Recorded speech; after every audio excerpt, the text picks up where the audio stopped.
Namaste. Assalamualaikum warahmatullahi wabarakatuh. Om Swastiastu, Namo Buddhaya, salam kebajikan, salam sehat, salam berlian, bersama melindungi anak. Saya Ruth Dele Sodat, Sarjana Sains, Apoteker, Master Manajemen, sebagai Kepala Dinas Pemberdayaan Perempuan, Perlindungan Anak, Pengendalian Penduduk dan Keluarga Berencana Provinsi Nusa Tenggara Timur. Dinas DP3A P2KB, dasar hukumnya sesuai Peraturan Gubernur Nusa Tenggara Timur Nomor 78 Tahun 2023 pada tanggal 29 Desember 2023 tentang kedudukan, susunan organisasi, tugas pokok dan fungsi, serta tata kerja Dinas Pemberdayaan Perempuan, Perlindungan Anak, Pengendalian Penduduk dan Keluarga Berencana atau kita biasa singkat DP3A P2KB Provinsi Nusa Tenggara Timur. Kita melakukan urusan pemerintah di bidang pemberdayaan perempuan, perlindungan anak, dan urusan pemerintah di bidang pengendalian penduduk, keluarga berencana yang menjadi wewenang daerah. Visi dan misi Gubernur Nusa Tenggara Timur dengan RPJMD 2025-2029, visinya NTT maju, cerdas, sehat, sejahtera, dan berkelanjutan. Tagline kita, ayo bangun NTT. 5 misi yang menjadi tujuan utama kinerja DP3A P2KB. Yang pertama, infrastruktur berkelanjutan demi mewujudkan ekonomi berbasis potensi daerah yang berdaya saing atau terinclude di dalam maju. Kedua, memperluas pelayanan kesehatan, jaminan sosial yang lebih inklusif, terjangkau, mudah diakses untuk sehat. Yang ketiga, menghadirkan pendidikan berkualitas yang merata, partisipatif, dan tepat sasaran, cerdas. Yang keempat, mewujudkan kesejahteraan sosial, kesetaraan akses, serta kualitas hidup yang berkeadilan madani bagi seluruh lapisan masyarakat sejahtera. Dan yang terakhir, yang kelima, mewujudkan pembangunan berkelanjutan melalui pengelolaan sumber daya alam dan manusia yang bijak, serta pemenuhan hak asasi manusia untuk menciptakan masa depan yang inklusif berkelanjutan. Dari 5 misi, ada pilar dan program prioritas. Prioritas daerah 7 pilar. Untuk DP3A P2KB, pada pilar kedua, pilar pemberdayaan prioritas, dan yang keempat pilar kesehatan, yang kelima pilar pendidikan, dan yang ketujuh pilar kolaborasi. Untuk program prioritas dasar cita, DP3A menunjang dasar cita kedua, milenial dan perempuan motor kreativitas lokal. Dasar cita kelima, posyandu tangguh masyarakat sehat dan bebas stunting. Dan dasar cita keenam, sekolah vokasi unggulan berbasis potensi unggulan. Dalam membantu gubernur, bidang pemberdayaan perempuan dan perlindungan anak, juga urusan pemerintah bidang pengendalian penduduk dan keluarga berencana yang menjadi kewenangan daerah dan tugas pembantuan yang ditugaskan kepada kepala daerah untuk melaksanakan fungsi-fungsi. Yang pertama, perumusan kebijakan di bidang pemberdayaan perempuan, perlindungan anak, pengendalian penduduk dan keluarga berencana. Yang kedua, pelaksanaan kebijakan di bidang pemberdayaan perempuan, perlindungan anak, pengendalian penduduk dan keluarga berencana. Yang ketiga, di bidang yang sama dilaksanakan evaluasi dan pelaporan. Fungsi yang kelima, pelaksanaan administrasi dinas sesuai dengan bidang yang sama. Dan yang kelima, pelaksanaan fungsi lain yang diberikan tugas oleh gubernur sesuai dengan tugas dan fungsi DP3A P2KB. Tujuan meningkatkan kesetaraan gender, perlindungan anak, dan terwujudnya kualitas keluarga. Dengan sasaran yang pertama, meningkatnya kelembagaan dan pelaksanaan strategi pengaruh utama gender atau PUG secara sistematis melalui perencanaan penganggaran responsif gender di seluruh kabupaten kota. Yang kedua, meningkatnya kelompok perempuan atau lembaga yang terfasilitasi pemberdayaan dalam bidang pembangunan, yaitu pendidikan, ekonomi, kesehatan, iptek, sosial budaya, politik, hukum, dan lingkungan hidup. Yang ketiga, meningkatnya jumlah kabupaten kota yang melaksanakan kolaborasi intervensi peningkatan 5 dimensi keluarga secara bertahap. Yang keempat, meningkatnya upaya pencegahan dan layanan penanganan kasus kekerasan terhadap perempuan. Yang kelima, tersedianya data terpilah di SKPD dan instansi lembaga terkait. Yang keenam, meningkatnya kelembagaan pemenuhan hak anak dan layanan terpadu kualitas hidup anak. Yang ketujuh, meningkatnya upaya perlindungan terhadap anak secara efektif dan berkelanjutan. Dan sasaran yang kedelapan, meningkatnya kualitas keluarga. Struktur organisasi sesuai dengan Peraturan Gubernur Nomor 78 Tahun 2023, Kepala Dinas DP3 P2KB dibantu sekretaris dan bidang perlindungan perempuan, bidang perlindungan khusus anak, bidang kualitas hidup perempuan, bidang pemenuhan hak anak, dan bidang pengendalian penduduk dan keluarga berencana, juga satu UPTD, yaitu UPTD PPA Provinsi Nusa Tenggara Timur. Di masing-masing bidang dibantu oleh tenaga fungsional. Untuk UPTD PPA Provinsi Nusa Tenggara Timur, dia berada di Jalan Beringin nomor 1 Fontaine, Kecamatan Kota Raja, Kota Kupang, Provinsi Nusa Tenggara Timur. Kita juga mempunyai tempat penitipan anak holistik integrasi atau biasa kita singkat TPA-HI. Tempatnya di Jalan Polisi Militer, Kecamatan Lebobo, Kota Kupang, Nusa Tenggara Timur. Indikator utama yang dicapai tahun 2025 yang pertama, cakupan UPD Provinsi NTT yang melaksanakan perencanaan penganggaran responsif gender. Targetnya 97% atau 40 UPD, realisasi 100%, 41 UPD.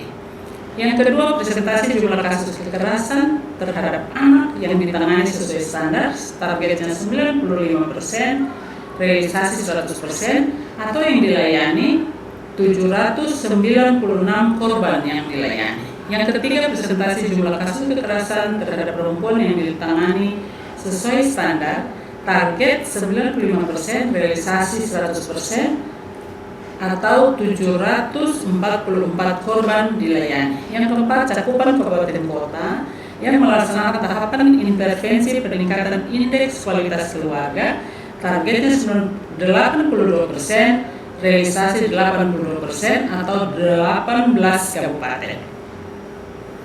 Indikator utama yang kelima, cakupan ketersediaan data terpilah di OPD lingkup provinsi, targetnya 18% atau 7 OPD, realisasi 44% atau 18 OPD. Indikator yang keenam, peningkatan cakupan kabupaten kota layak anak, target 13,5%, 3 kabupaten, realisasi 18% atau 4 kabupaten. Di tempat penitipan anak atau TPA-HI, kita harus mendapatkan PAD dengan target 180 juta rupiah dan realisasi tahun 2025 sampai dengan Desember 191.400.000 rupiah atau 106,33%. Dan tahun 2006 diharapkan ada peningkatan target PAD 360 juta rupiah. Mana kita meningkatkan target PAD kita? Yang pertama, gedung TPA-HI harus diperluas sehingga TPA yang berada di Jalan Polisi Militer, tepatnya di belakang gedung Sasando, tetapi masih dalam satu halaman. Di sana dalam satu gedung kita bergabung dengan Koperasi Praja Mukti yang harus berpindah tempat agar TPA-HI mendapatkan ruangan tambahan untuk penambahan anak. Saat ini TPA mempunyai daya tampung 30 anak, jadi kita bisa mendapatkan 216 juta dengan perhitungan 30 anak kali 600.000 per bulan kali 12 bulan mencapai 216 juta rupiah. Sedangkan jika area gedung diperluas sehingga ruangan koperasi Prajamukti akan mendapatkan potensi tambahan anak yang bisa diterima di TPA-HI. Skema berikutnya, dengan perluasan daya tampung anak akan meningkat menjadi 50 anak, sehingga diharapkan 12 bulan bisa mencapai pendapatan 360 juta rupiah. Skema berikutnya adalah perbaikan sarana prasarana. Jadi melihat TPA-HI kita harus memperbaiki gedung karena gedungnya sudah cukup lama.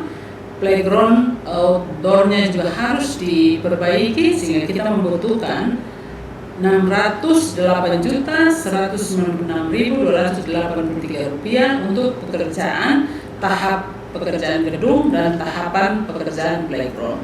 Skema yang ketiga, kita harus melakukan informasi kepada masyarakat melalui informasi publik agar masyarakat bisa memberikan anaknya dipercaya di TPA-HI.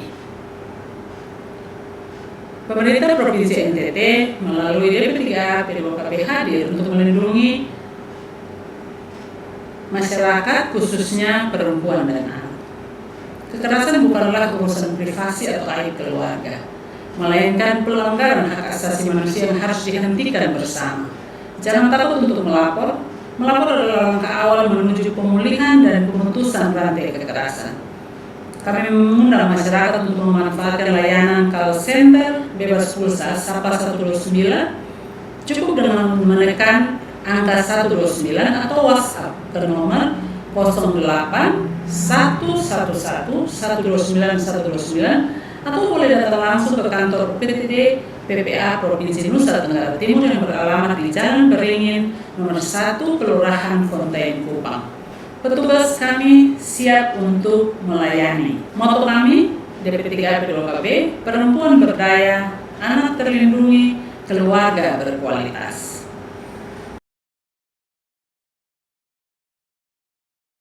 Salam sejahtera buat kita sekalian.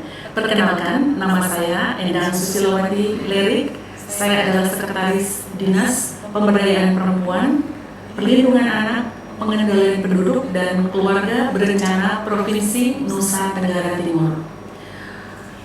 Di dalam melaksanakan tugas, saya melaksanakan tugas-tugas 3 tugas penting. Yang pertama adalah pengelolaan keuangan. Pengelolaan keuangan ini saya dibantu oleh Kasubag Keuangan yang dipimpin oleh Ibu Monika Wain. Selanjutnya saya melaksanakan pengelolaan kepegawaian dan umum, dan dalam hal ini saya didukung oleh Ibu Meti Kuburima sebagai Kasubag Kepegawaian dan Umum. Dan di dalam melaksanakan tugas pengendalian program, data, dan evaluasi, saya didukung oleh Ibu Ira Ambarita dan timnya.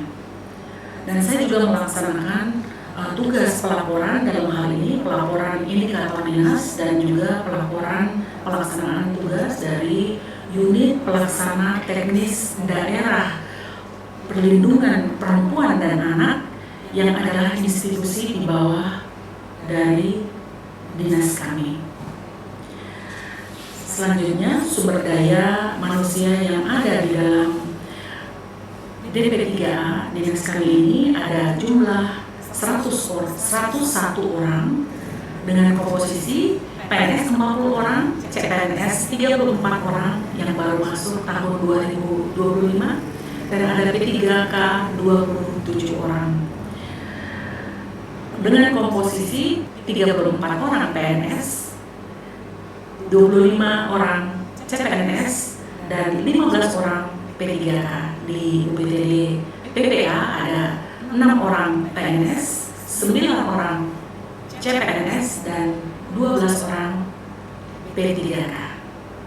Demikian informasi yang saya bisa sampaikan, kiranya Tuhan memberkati kita sekalian. Halo sahabat Dinas Pemberdayaan Perempuan, Perlindungan Anak, Pengendalian Penduduk dan Keluarga Berencana Provinsi Nusa Tenggara Timur. Jumpa lagi di podcast DP3A P2KB Asik, aktual, santai, inspiratif dan kritis. Saya Yona Ropa akan memandu podcast kali ini, tentunya masih dengan tema yang sama, yaitu profil DP3A P2KB Provinsi Nusa Tenggara Timur. Dan sudah ada bersama saya narasumber yang luar biasa. Beliau adalah Kepala Subbagian Kepegawaian dan Umum, Ibu Meiti Juliana Kurulima Eskom. Halo Ibu, apa kabarnya? Baik, Bu Yona. Luar biasa. Langsung saja Ibu Meiti, kita masih dalam topik yang sama tentang profil DP3A P2KB. Dari sebuah kepegawaian dan umum, bisa disampaikan Bu, tugas pokok dan fungsi seperti apa? Baik, terima kasih Bu Yona. Baik, Subbagian Kepegawaian dan Umum mempunyai tugas dan fungsi memimpin dan melaksanakan pengelolaan kepegawaian dan umum, meliputi pengusulan formasi, pengembangan karir dan kompetensi, pembinaan disiplin, tata laksana administrasi pemerintahan, pengelolaan barang, serta dokumentasi dan publikasi. Jadi sekian untuk tugas dan fungsi dari Subbagian Kepegawaian dan Umum. Iya, cukup banyak juga ya pekerjaannya sebuah kepegawaian dan umum. Kita beralih ke pertanyaan yang berikut Ibu. Melihat kinerja tahun 2025 kemarin, bisa disampaikan evaluasi terhadap kinerja tahun 2026 dari Subkepung sendiri bagaimana? Baik, terima kasih. Untuk evaluasi kinerja tahun 2025 Subbagian Kepegawaian dan Umum,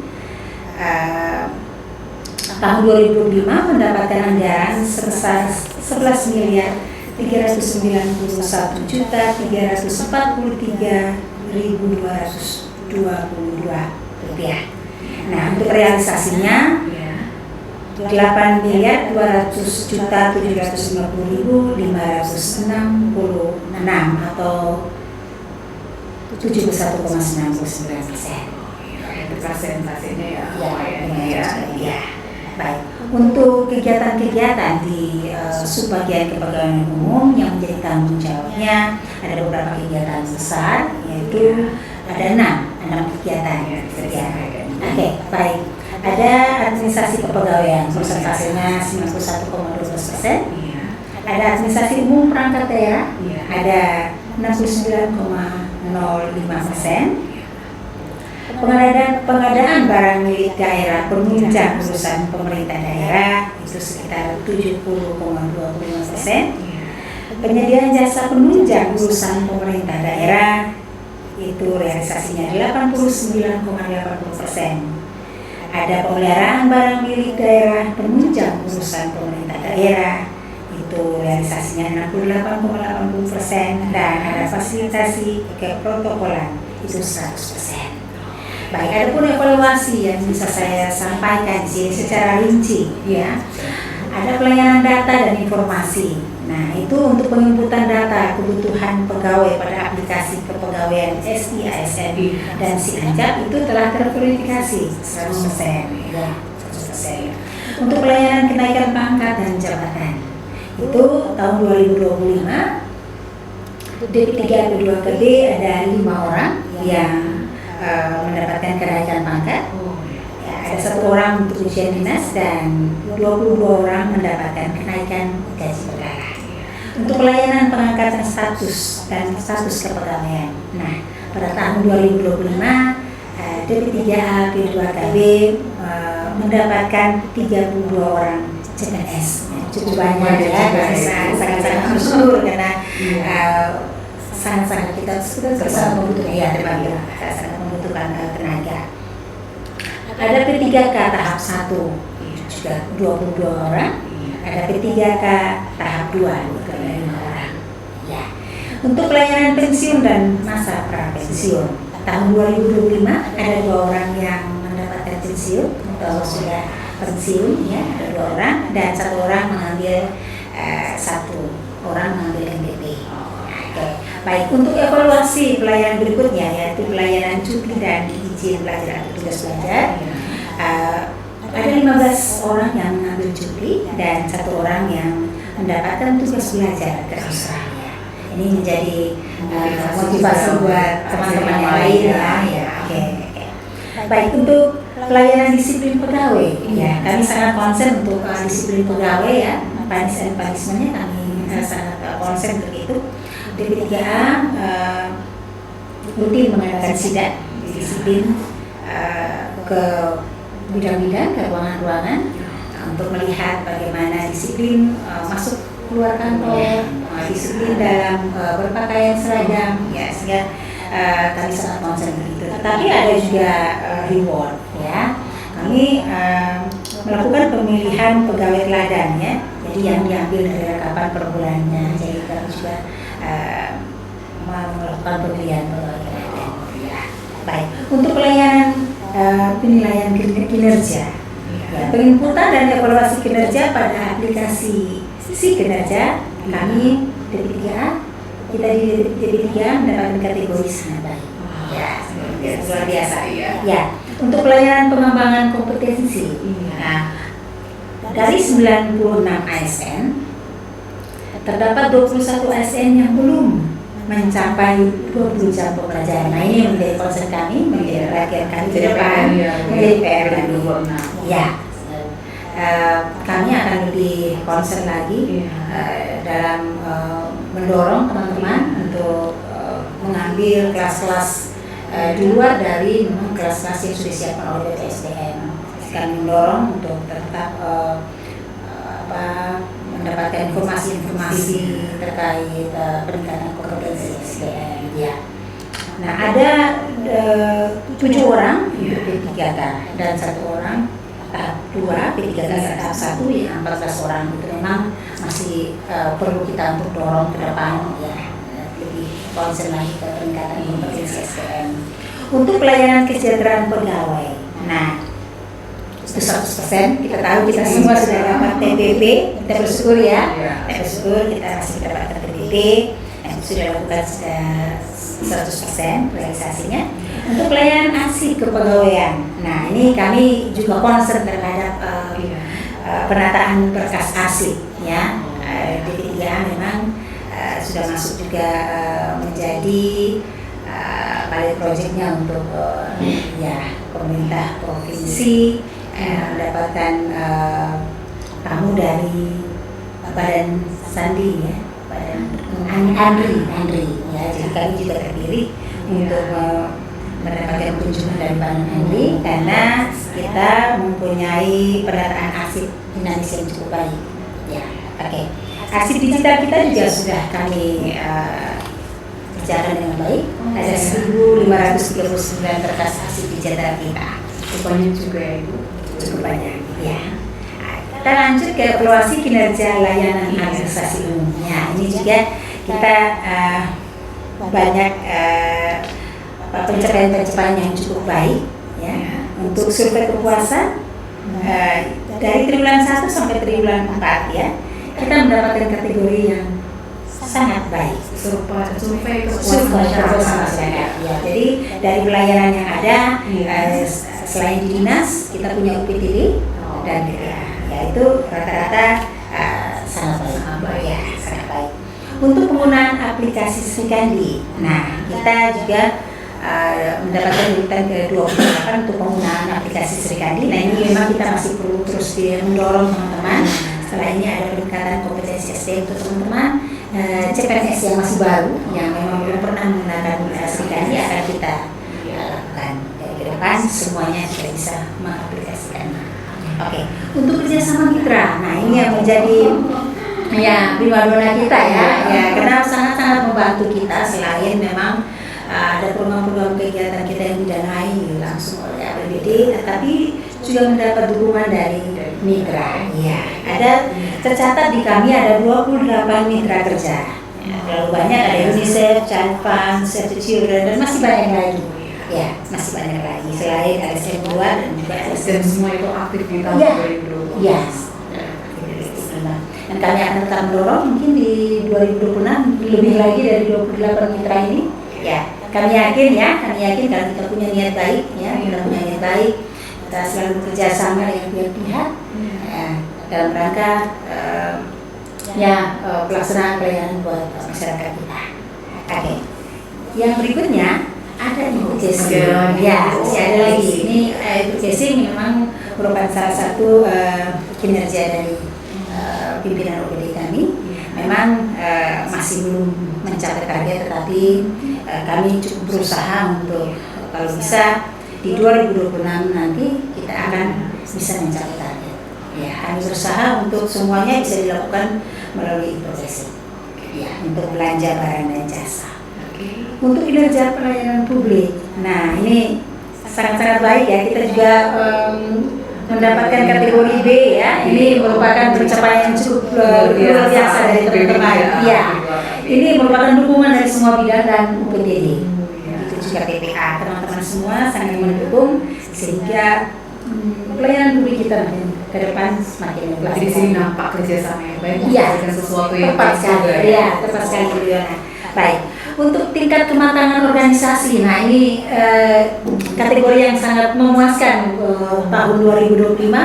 Saya sangat senang untuk tingkat kematangan organisasi ini. Kita urutan kedua loh. Ya, tapi dengan nilai yang sama dengan urutan pertama. Jadi bolehlah kita berbangga ya. Misalnya nomor 1 ya. Patut berbangga. Jadi kalau bisa kita mempertahankan. PR ya. PR dulu. Siap, ya, oke. Untuk aksi, nah itu yang tadi saya bilang aksi dinamis kita ada 529. Kami sangat-sangat konsen untuk aksi dinamis di mana setiap bidang masing-masing dapat mengurus arsipnya dengan baik. Sehingga setelah akhir tahun berjalan ini, setiap bidang akan memasukkan arsip yang tadinya arsip dinamis akan menjadi arsip aktif untuk kita simpan di ruang arsip kita. Jadi kedepannya kita mungkin bisa menatanya dengan lebih baik lagi, ya. Penjelasannya sangat-sangat terperinci sekali ya. Kemudian ini saya mau bertanya lagi, setelah dari evaluasi kinerja tahun 2025, apa sih rencana kegiatan program untuk tahun 2026? Siap. Rencana kegiatan program untuk 2026 memang mungkin dari sisi anggaran memang lebih sedikit ya, tetapi kami tetap konsen untuk ke depan mungkin bisa lebih baik dari 2025. Jadi evaluasi kami untuk administrasi kepegawaian ya, ada 5 kegiatan administrasi kepegawaian, anggarannya 60 juta ya, 60 juta. Untuk administrasi umum perangkat daerah, anggaran kita 273 jutaan ya. Penyediaan jasa penunjang urusan pemerintah itu ada 298 juta lebih ya. Ada pemeliharaan barang milik daerah penunjang urusan pemerintah daerah itu juga ada anggaran sekitar 90 juta ya. Fasilitas keprotokolan juga kami mendapatkan ada sedikit penambahan. Jadi mungkin kedepannya bisa lebih baik lagi dari evaluasi yang ada. Kami yakin bisa.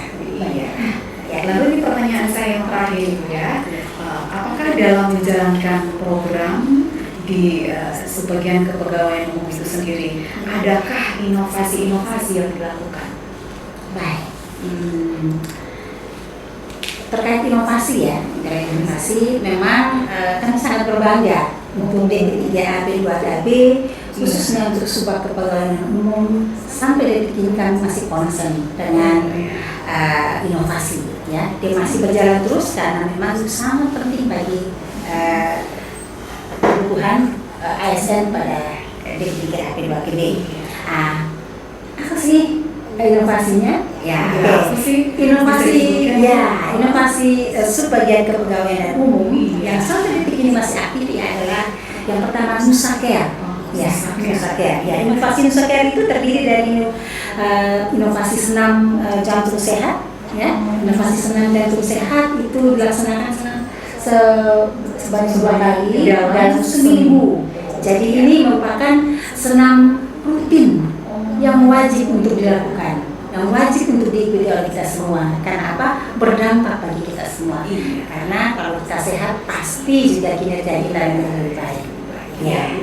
Ya, ada juga pemeriksaan kesehatan. Nah, ini penting untuk kita semua. Kami concern untuk kesehatannya. Kalau misalnya kita sakit juga tadi saya katakan, kalau tubuh sehat, terus kita juga ada pemeriksaan secara rutin, itu pasti akan bisa menunjang kinerja kita lebih baik lagi. Ya, itu dilakukan sebulan sekali.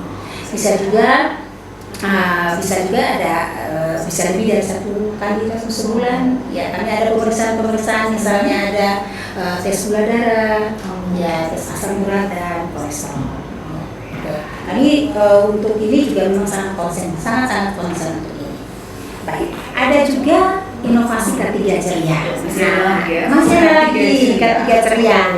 Nah, ini sangat senang sekali kami lakukan karena inovasi ini menerapkan kesehatan dan keselamatan kerja di lingkungan kantor. Ya, banyak sosialisasi, banyak KIE yang kita lakukan baik secara online ataupun offline. Dan ini sangat berakibat baik buat kita semua. Lingkungan yang sehat, dinamis. Kita juga melihat ya, kita bisa lihat di ruangan-ruangan kita asri ya, sangat asri masing-masing juga. Ini juga kita biasanya melakukan lomba-lomba, lomba-lomba.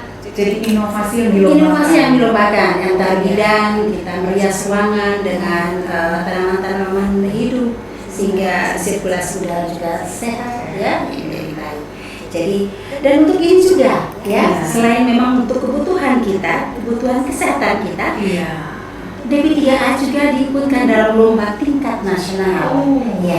Dari tahun 2023 ada 2 OPD yang diikutkan, yaitu kita dengan Disertora dan 1 perusahaan swasta. Dan untuk tahun 2025 cuma 2. Jadi selain perusahaan swasta, pemerintah cuma 1 saja di kita dan kita mendapatkan penghargaan yang cukup lumayan ya, inovasi yang sangat luar biasa dari Kementerian Kesehatan dan itu menjadi pendorong untuk kita semua bisa menjadi lebih baik dan ke depan. Kita bisa melihara tubuh yang sehat, lingkungan yang bersih, yang asri, yang mendukung kinerja kita. Baik, itu saja Bu. Oke. Baik pemirsa, menarik sekali perbincangan kali ini, walaupun singkat tapi memang banyak informasi yang sekiranya itu menjadi inspirasi untuk pelayanan publik. Izinkan saya untuk mengutip 1 kalimat, manajemen yang transparan dan akuntabel adalah kunci untuk mendukung sebuah visi besar. Terima kasih Bu Niti untuk waktunya. Bu Yona. Sehat selalu ya. Oke, sahabat DP3 P2KB, demikian perbincangan podcast kali ini. Saya pamit undur diri, sampai bertemu di podcast dengan topik lainnya. Wassalamualaikum warahmatullahi wabarakatuh. Salam. Om Santi Santi Santi Om. Salam kebajikan, salam sehat, salam berlian, bersama melindungi anak. Terima kasih. Sahabat DP3A P2KB Provinsi NTT, jumpa lagi bersama saya Yona Atopa, masih di podcast dengan tema yang sama, yaitu profil DP3A P2KB Provinsi NTT. Dan saat ini sudah hadir bersama saya narasumber yang tentunya juga sangat luar biasa. Beliau adalah staf dari perencanaan data dan evaluasi pada DP3A P2KB Provinsi NTT, Ibu Ira Ambarita SKN. Dan sepertinya saya menyapanya kakak saja ya. Ya, boleh. Iya.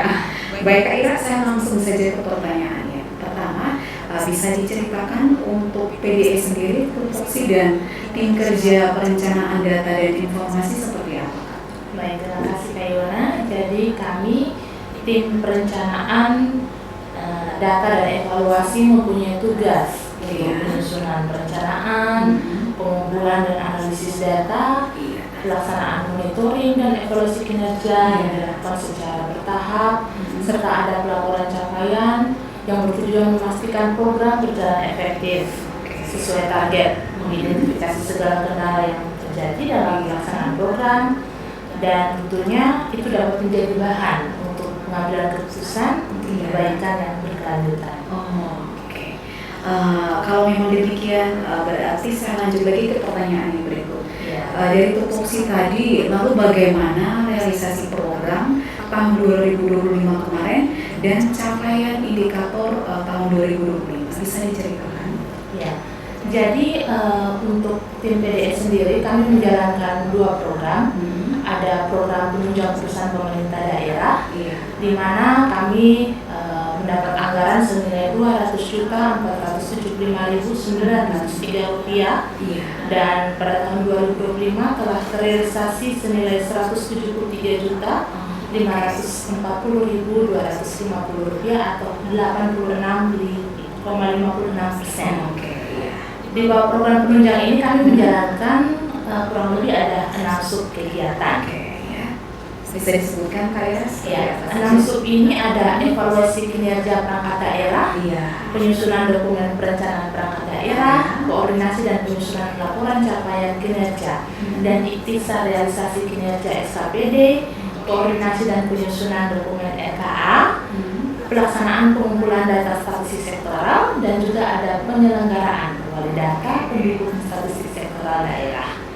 Yang berikut, kami juga melakukan program pengelolaan sistem data gender dan anak.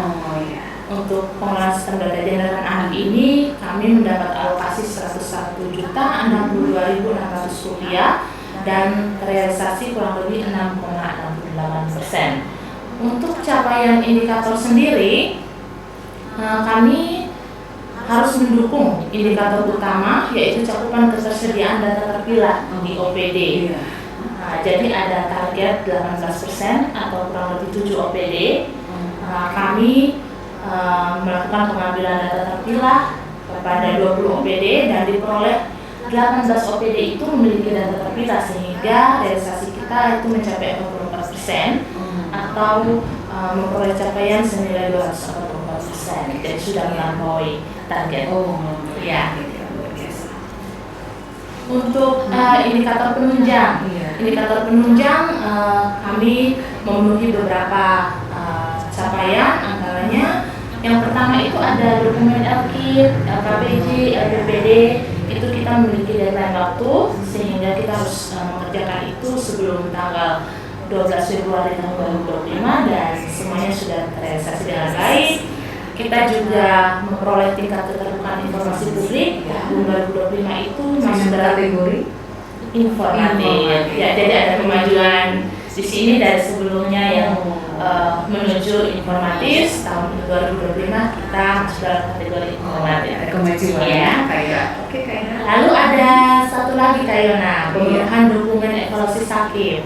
Kita harus memenuhi target senilai range nilainya itu 70 sampai 80, namun hasil nilainya belum keluar.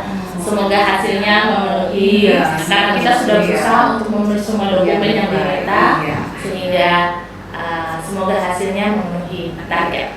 Oke, masih ada lagi kan? Ya, jadi karena selain capaian indikator program, indikator penunjang, kita juga ada capaian-capaian lainnya yang dikerjakan oleh tim PDE. Seperti apa? Ya, jadi itu kita ada penyusunan dokumen Renstra 5 tahun 2025-2029. Terus ada penginputan Renstra pada SIPD, dokumen Renja, terus laporan realisasi bulanan dan sisi anggaran yang disebut dengan MR, dan ada fasilitasi pemenuhan dokumen lainnya yang harus kami persiapkan dan semuanya dapat berjalan dengan lancar. Ya, kira-kira seperti itu ya. Iya. Oke. Dan tadi Kak Ira sudah bercerita dengan sangat jelas untuk realisasi program tahun 2025. Lalu apa saja sih Kak Ira untuk kegiatan tahun 2026 yang akan dilakukan? Ya. Jadi tahun 2026 itu masih kurang lebih masih sama ya Kak Yona dengan tahun 2025. Kita ada evaluasi kinerja, penyusunan dokumen LKIP, LPPD, LKPJ, dokumen SAKIP. Kita juga ada sosialisasi keterbukaan informasi publik, tentunya untuk memenuhi setiap dokumen dengan harapan bahwa kita bisa naik level lagi ya Kak Yona ke level atau kategori sangat informatif ya. Terus kita juga rencananya akan melakukan pengumpulan dan diseminasi data sektoral, lalu penyusunan dokumen perencanaan penganggaran, pembinaan strategi sektoral, penyusunan profil gender dan anak, dan ada satu kegiatan besar yang akan kita lakukan tahun 2026 ini, yaitu kita akan melakukan rapat koordinasi secara offline bersama 22 kabupaten kota dan mitra. Semoga kegiatan ini bisa terlaksana dan berjalannya dengan baik. Ya, seperti itu Kak Ira, perbincangan yang sangat singkat ya, tetapi saya kira ini sangat informatif dari perencanaan data dan evaluasi, dan harapan kita kiranya ini juga bisa menjadi inspirasi untuk pelaksanaan pelayanan publik di tempat yang lain. Terima kasih untuk waktunya Kak Ira. Baik, sama-sama. Sahabat DP3AB2KB, izinkan saya mengutip sebuah kalimat sebelum menutup edisi podcast kali ini. Perencanaan tanpa data yang akurat hanyalah sebuah ilusi. Saya Yona Atopah pamit undur diri. Wassalamualaikum warahmatullahi wabarakatuh. Salam, Om Santi Santi Santi Om. Salve, salam kebajikan, salam sehat, salam berlian, bersama melindungi anak. Terima kasih. Halo, jumpa lagi sahabat DP3AB2KB Provinsi Nusa Tenggara Timur. Kembali lagi kita di dalam podcast dengan tema yang sama, yaitu profil DP3AB2KB Provinsi Nusa Tenggara Timur. Dan sahabat DP3AB2KB, pada part sebelumnya kita sudah berbincang mengenai profil, dan kali ini menarik sekali karena kita akan mengkaji profil DP3AB2KB dari sudut pandang subbagian keuangan. Tanpa berlama-lama, langsung saja yuk kita berkenalan dengan Kepala Subbagian Keuangan. Halo Ibu. Halo juga Ibu Yona. Selamat pagi. Selamat pagi. Apa kabar Ibu hari ini? Kabarnya baik-baik. Iya, Ibu bisa memperkenalkan nama Ibu?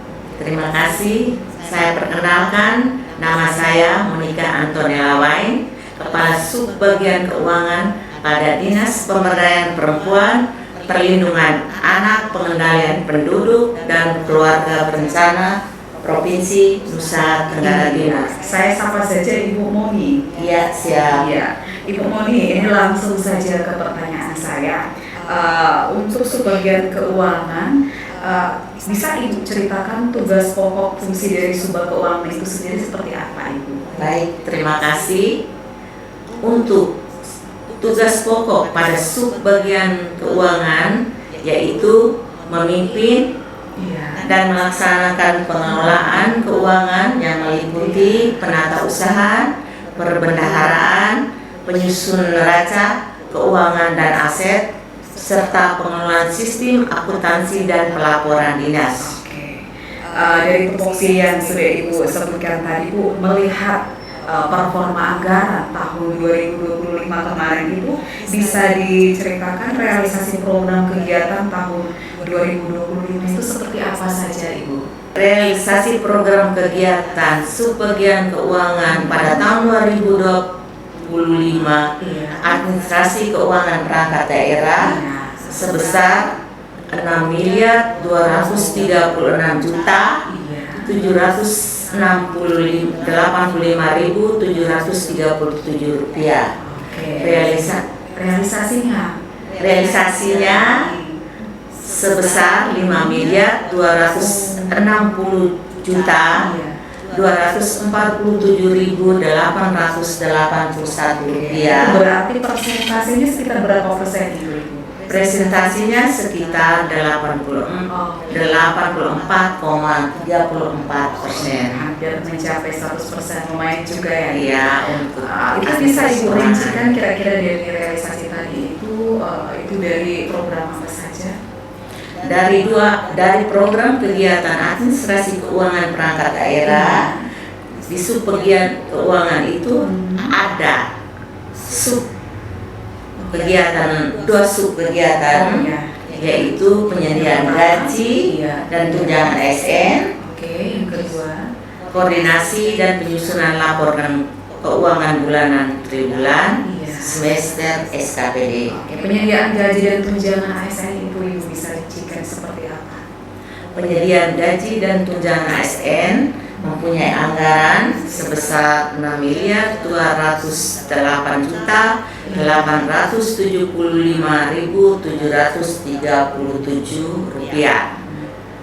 Realisasinya sebesar 5.232.437.881 rupiah. Sedangkan untuk koordinasi dan penyusunan yang disebutkan tadi. Koordinasi dan penyusunan laporan keuangan bulanan, triwulan dan semester SKPD, anggaran sebesar Rp27.910.000. Oke, Rp27.910.000. Rupiah. Oke. Realisasinya Ibu? Realisasinya sebesar Rp29.810.000, sisanya Rp100.000 dengan presentasi 99,64%. 99,6%. Luar biasa itu. Kalau saya beralih lagi bercermin dari 2025 tadi Ibu, jika realisasinya demikian, maka apa sih strategi kegiatan dari Subbagian Keuangan untuk tahun 2026? Ya, terima kasih. Baik, strategi untuk kegiatan tahun 2026 pada Subbagian Keuangan ada 8 ini di sini, tetapi bolehkah saya menambah satu lagi? Silakan. Terima kasih. Untuk pertama, melakukan verifikasi dokumen pertanggungjawaban. Ya. Habis itu yang kedua, rekonsiliasi belanja dan aset. 3, pembayaran LS gaji. Ya. 4, pengajuan uang persediaan, ganti uang persediaan tahun 2026. Iya. Apakah boleh saya tambah karena tahun 2025 Iya. GU-nya tersendat, makanya rencana kami tahun 2026 ini diharapkan GU-nya setiap bulan. Itu berarti bagian dari strateginya Ya. Subbagian Keuangan. Ya. Oke. Ya.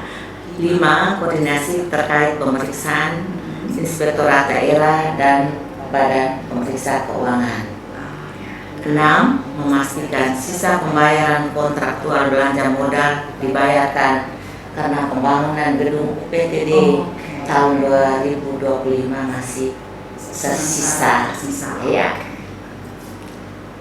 7, memastikan penerimaan tercatat. Jadi di Dinas Pemberdayaan Perempuan ini kita juga mempunyai ini penerimaan. Jadi kita juga harus memastikan catatannya Lebih ya, akuntabel. ya. Habis itu 8, menyediakan laporan keuangan. Jadi itu laporan keuangan bulanan dan laporan keuangan semester dan laporan keuangan tahunan.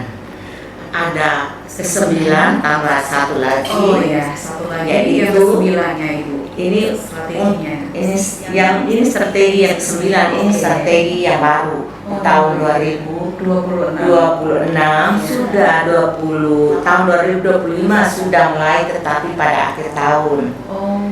Sehingga pada tahun 2029 kita akan melakukan strateginya itu, yaitu tentang pajak. 2026 strategi yang ditambahkan dengan pajak yaitu pungut dan potong melalui aplikasi Kotex. Oke. Berarti Subbagian Keuangan untuk tahun 2026 ini sudah mempersiapkan 9 strategi ya Ibu. Ini belajar dari tahun 2025. Pemirsa sahabat DP3 AP2KB Asik, demikianlah bincang-bincang singkat kita melihat profil DP3 AP2KB dari sudut pandangnya Subbagian Keuangan. Dan kiranya bincang-bincang kami ini bisa menjadi inspirasi bahwa apa yang kita kerjakan itu lebih transparan dan akuntabel. Demikian bincang-bincang kita, saya pamit undur diri, sampai bertemu di lain kesempatan. Wassalamualaikum warahmatullahi wabarakatuh. Salam Om Santi Santi Santi Om. Namo Buddhaya, salam kebajikan, salam sehat, salam berlian, bersama melindungi anak. Terima kasih.